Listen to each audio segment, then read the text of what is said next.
नमस्कार बच्चों, आप देख रहे हो आपका अपना चैनल पढ़ाई इतनी इजी क्यों। पीछे की क्लास में हमने 1 से लेकर 17 तक सवाल सोल्व कर लिए थे। चलिए स्टार्ट करते हैं अपनी क्लास को 18वें सवाल के साथ। 5.3 का 18वां सवाल। केंद्र ए से प्रारंभ करते हुए बारी बारी से केंद्रों ए और बी को लेते हुए त्रिज्याओं 0.5 सेमी, 1.0 सेमी, 1.5 सेमी, 2.0 सेमी वाले उत्तरोत्तर अर्धवृत्तों को खींचकर एक सर्पिल बनाया जाता है, जैसा कि आकृति 5.4 में हमें दिया गया है। यह आकृति अपनी 5.4 है। 13 क्रमागत अर्धवृत्तों से बने सर्पिल की कुल लंबाई क्या है। यानी ये अपना कोई सर्पिल है और क्या एक बार तो ऊपर वाले के लिए तो क्या माने केंद्र ए को मान लेंगे और नीचे वाले के लिए केंद्र है वो बी को मान लेंगे। ठीक है, निकालना क्या है L1, L2, L3, L4, L5 और कहां तक निकालना है 13 क्रमागत यानी L13 तक निकालना है। तो सबसे पहले क्या लिखेंगे 13 क्रमागत अर्धवृत्तों से बने सर्पिल की कुल लंबाई। हल क्या होगा 13 क्रमागत अर्धवृत्तों से बने सर्पिल की कुल लंबाई कितनी होगी। सर्पिल की कुल लंबाई कितनी होगी L1 प्लस में L2 प्लस में L3 प्लस में L4 और ये ऐसे चलता जाएगा और कहां तक L13 तक। ठीक है, अब देखो L1 का मान क्या होगा। L1 क्या है एक अर्धवृत्त है और अर्धवृत्त का फॉर्मूला ये निकालना क्या है L1 ये लंबाई यानी इसकी परिधि निकालनी है। वृत्त की परिधि का फॉर्मूला क्या होता है 2 पाई r होता है और अर्धवृत्त में करेंगे तो 2 का क्या लग जाएगा भाग यानी क्या होगा पाई r। और ऊपर वाले के लिए पहले के लिए क्या होगा r है वो r1 मान लेंगे बराबर क्या होगा L1 की जगह तो क्या रखेंगे पाई r1 प्लस में L2 की जगह क्या रखेंगे पाई r2 और प्लस में पाई r3 और प्लस में पाई r4 ऐसे ही आगे चलता जाएगा। क्या लिखेंगे पाई r1 का मान कितना है 0.5 पाई और 0.5 और प्लस में पाई r1 का मान r2 का मान कितना आएगा r2 का मान 1.0 प्लस में पाई r3 का मान 1.5 और प्लस में ये आगे ऐसे चलता जाएगा। ठीक है, अब ये क्या आ गया A1, A2, A3, A4, A5। ठीक है, चूंकि यहाँ ये अपनी बन क्या रही है समांतर श्रेणी बन रही है क्योंकि सभी में अंतर क्या है 0.5 में 0.5 को ऐड किया 1 आया, 1 में 0.5 को ऐड किया 1.5 आया। यहाँ A बराबर कितना है पाई 0.5 पाई है। ठीक है, और D बराबर कितना है फिर D बराबर भी कितना है 0.5 पाई। कैसे आया 1.0 पाई में से किसको माइनस किया 0.5 पाई को माइनस किया कितना आएगा 0.5 पाई आया। ठीक है, और n बराबर कितना है 13 क्रमागत निकालना है n का मान कितना आ गया 13 आ गया।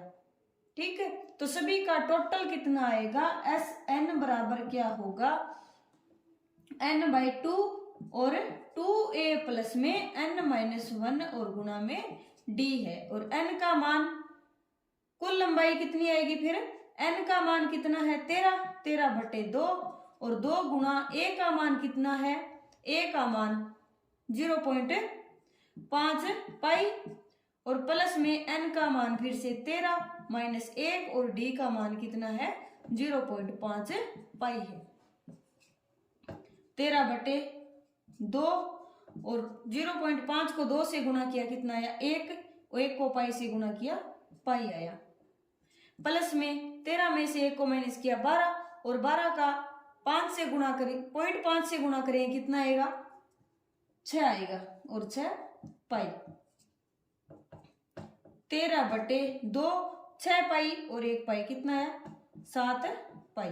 अब पाई का मान कितना दे रखा है 22/7 दे रखा है, यानी 13/2 गुणा में 7 और गुणा में पाई का मान कितना दे रखा है 22/7। तो 7 से 7 है वो कैंसिल हो जाएगा, 2 का भाग लगेगा 22 में कितना आएगा 11। तो कितना आया 13 गुणा में 11। अब 13 और 11 का गुणा करेंगे कितना आएगा ये 13 और ये भी 13, तो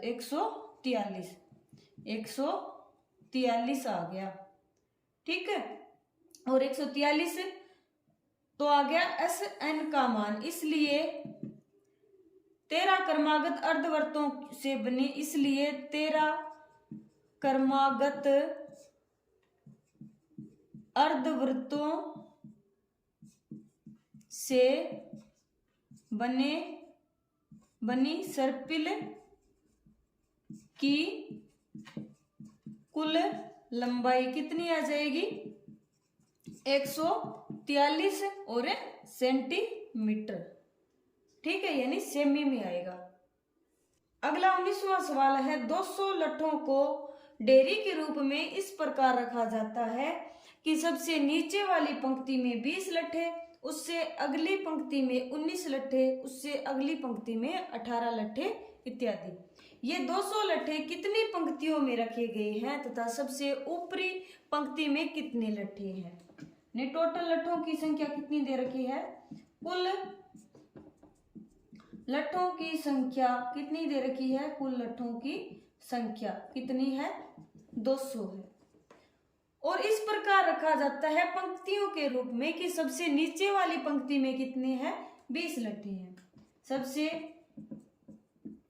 नीचे वाली पंक्ति में कितने लट्ठे हैं, पंक्ति में लट्ठे कितने हैं 20 है, और उससे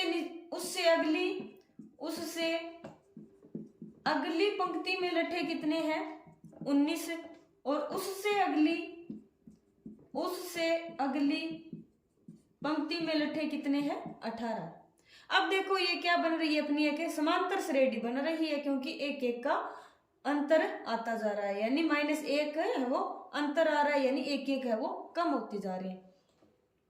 क्योंकि एपी क्या बन रही है, एपी क्या बन रही है 20, 19, 18 ऐसे ये चलती जाएगी। निकालना क्या है कितनी पंक्तियों में रखे गए, यानी ये सभी 200 लट्ठे हैं, ये कितनी पंक्तियों में रखे गए। ठीक है, अब देखो यहां पर क्या है, यहां ए बराबर कितना है 20 है, डी बराबर यानी 19 में से 20 को माइनस करेंगे कितना आएगा -1, और एन बराबर हमें पता नहीं है यानी ज्ञात करना है, और एस एन यानी जितनी भी पंक्तियां होंगी उनमें सभी में लट्ठों की संख्या कितनी है 200 है। ठीक है, अब एस एन का फॉर्मूला क्या होता है, चूंकि एस एन बराबर क्या होता है n/2 और 2a प्लस में n-1 और d होता है। एस एन यानी एस एन का हमें मान कितना दे रखा है, एस एन का मान कितना दे रखा है 200 दे रखा है, यानी एस एन की जगह क्या रख देंगे 200 रख देंगे। 200 बराबर एन का मान हमें पता नहीं है /2, और 2a का मान कितना है 20, और 2 के गुणा में लग जाएगा प्लस में n-1 और गुणा में क्या आएगा -1। अब 200 है ये, 2 इधर आएगा कितना हो जाएगा 400 बराबर, या फिर 2 गुणा में 200 बराबर n, और 20 और 2 का गुणा कितना है 40 प्लस में, और n और -1 का गुणा कितना है माइनस का n, और माइनस क्या हो गया प्लस का 1 हो गया। 200 और 2 का गुणा 400 बराबर n, और 40 और 1 41 -n, 40 बराबर 41n माइनस का n स्क्वायर आ गया। अब देखो ये n स्क्वायर माइनस का है, इधर साइड लाएंगे क्या है किसका हो जाएगा प्लस का, और ये प्लस का है किसका हो जाएगा माइनस का 41n और प्लस का 400 बराबर क्या आ रहा है 0 आ रहा है। ठीक है, अब देखो ये क्या बन गई अपनी द्विघात समीकरण बन गई और द्विघात समीकरण को सोल्व करेंगे गुणनखंड विधि से। n स्क्वायर माइनस 41 को क्या लिख देंगे माइनस का 16n और माइनस का 25n आ गया और प्लस में 400 बराबर 0। ठीक है, अब दोनों में क्या है प्रथम दो में n कॉमन है तो n माइनस 16 और माइनस 25 कॉमन आ गया इसमें तो n माइनस 16 बराबर 0। n माइनस 16 फिर से कॉमन आ गया और n माइनस 25 बराबर 0। चूंकि दोनों में क्या है दोनों का गुणनफल क्या है 0 है, इसलिए या तो पहला 0 होगा या फिर दूसरा 0 होगा। तो या तो n माइनस 16 बराबर 0 जिससे n बराबर क्या आ जाएगा 16 और या फिर n माइनस 25 बराबर 0 जिससे n बराबर क्या आ जाएगा 25 आ जाएगा। इसलिए क्या आ गई या तो अपनी जो पंक्तियों की संख्या है वो या तो 16 होगी या फिर 25 होगी।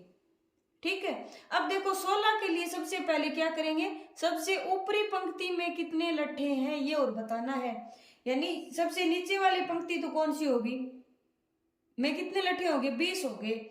सबसे नीचे वाली यानी प्रथम पंक्ति में कितने हो गए 20 हो गए, तो 16वीं पंक्ति में कितने लट्ठे होंगे ये बताना है। अगर n का मान 16 हो अगर n का मान 25 हो तो 25वीं पंक्ति में लट्ठों की संख्या कितनी होगी ये बताना है। ठीक है, n बराबर 16 के लिए सबसे ऊपरी पंक्ति में लट्ठे यानी a 16 बराबर क्या होगा n बराबर 16 के लिए क्या आएगा सबसे ऊपरी पंक्ति में लट्ठे कितने हो गए लट्ठे a n बराबर क्या होता है यानी a n का मान क्या हो यानी लास्ट में ये जो 16वीं पंक्ति आएगी ये अपना क्या होता है a n होता है यानी a n का मान क्या होता है a प्लस में n माइनस 1d होता है। a n यानी a 16 बराबर क्या आ गया a का मान कितना है 20 और प्लस में n का मान 16 और माइनस 1 और गुणा में d का मान क्या है माइनस 1 है।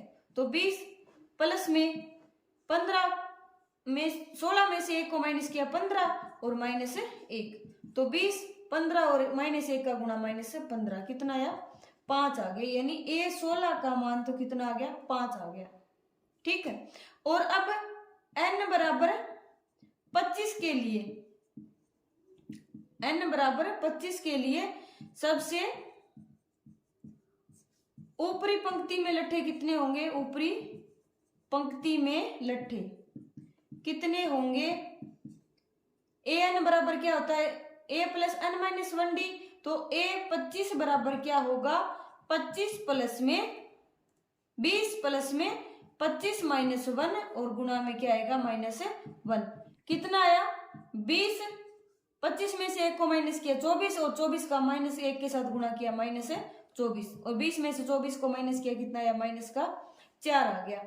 अब देखो किसी भी वस्तु की संख्या माइनस में संभव नहीं होती, इसका मतलब क्या हुआ कि n बराबर 25 है वो संभव नहीं है। चूंकि किसी भी वस्तु की संख्या ऋणात्मक नहीं हो सकती ऋणात्मक नहीं हो सकती अतः a 25 बराबर -4 संभव नहीं है अर्थात n बराबर 25 भी संभव नहीं है, यानी n का मान है वो 25 से नहीं हो सकता, यानी लट्टों की सब पंक्तियों की संख्या 25 नहीं हो सकती। अतः n बराबर तो क्या आ गया अतः पंक्तियों की संख्या तो कितनी आ गई n बराबर तो कितनी आ गई 16 और सबसे ऊपरी पंक्ति में लट्ठों की संख्या कितनी आ गई? 5 आ गई। प्रश्नावली 5.3 का लास्ट और 20वां सवाल। एक आलू दौड़ में प्रारंभिक स्थान पर एक बाल्टी रखी गई है जो पहले आलू से 5 मीटर की दूरी पर है तथा अन्य आलुओं को एक सीधी रेखा में परस्पर 3 मीटर की दूरियों पर रखा गया है। रेखा पर क्या है? 10 आलू रखे गए हैं और प्रत्येक प्रतियोगी बाल्टी से चलना प्रारंभ करती है, निकटतम आलू को उठाती है, दूसरा आलू उठाने के लिए वापस दौड़ती है, उसे उठाकर वापस बाल्टी में डालती है और वह ऐसा तब तक करती रहती है जब तक सभी आलू बाल्टी में न आ जाए। इसमें प्रतियोगी को कुल कितनी दूरी दौड़नी पड़ेगी? निकालना क्या है कि जो प्रतियोगी है उसने कुल कितनी दूरी तय की, ये निकालना है। सबसे पहले क्या करेगा? जो प्रतियोगी है वो पहला आलू, यानी बाल्टी ये है, पहला आलू यहां पर है, वह कहां से स्टार्ट कर रहा है?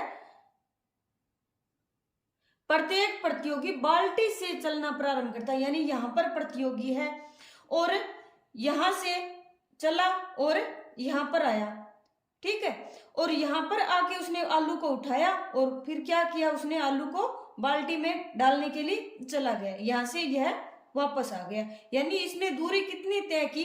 5 मीटर तो गया और 5 मीटर ही वापस आया, ठीक है। और दूसरा आलू उठाने के लिए क्या करेगा? यहां पर आ गया, ये यहां से यहां तक आएगा और फिर यहां से वापस यहां पर आएगा, और फिर तीसरा आलू उठाने के लिए यहां तक आएगा और यहां तक आएगा, यहां पहला, दूसरा और तीसरा यहां तक आया और फिर वापस बाल्टी तक आया। ऐसे ही यह क्रम चलता जाएगा, यानी एक एक बार तो जाएगा और एक एक बार वापस आएगा, यानी जो दूरी है ये अपनी जो आलू की दूरी है उससे क्या हो जाएगी?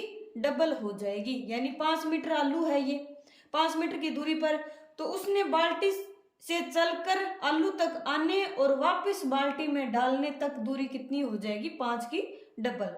अब ये आलू कितनी दूरी पर है? 5 मीटर पर तो ये है और इसके आगे ये 3 मीटर की दूरी पर और है, यानी 5 दूए 5 और 3 8 मीटर की दूरी पर है और वापस भी यह 8 मीटर ही आ रहा है, ठीक है। तो निकालना क्या है? कुल दूरी निकालनी है। तो सबसे पहले क्या करेंगे? निकटतम आलू को उठाती है और दूसरा आलू उठाने के लिए वापस दौड़ती है, तो क्या लिखेंगे? पहले आलू को बाल्टी तक लाने में तय दूरी कितनी होगी? पहले आलू को बाल्टी तक लाने के लिए, यानी पहले तो गया, आलू उठाया और वापस आई, यानी 2 गुणा में 5 मीटर बराबर कितना आया? 10 मीटर आ गया, ठीक है। और दूसरे आलू को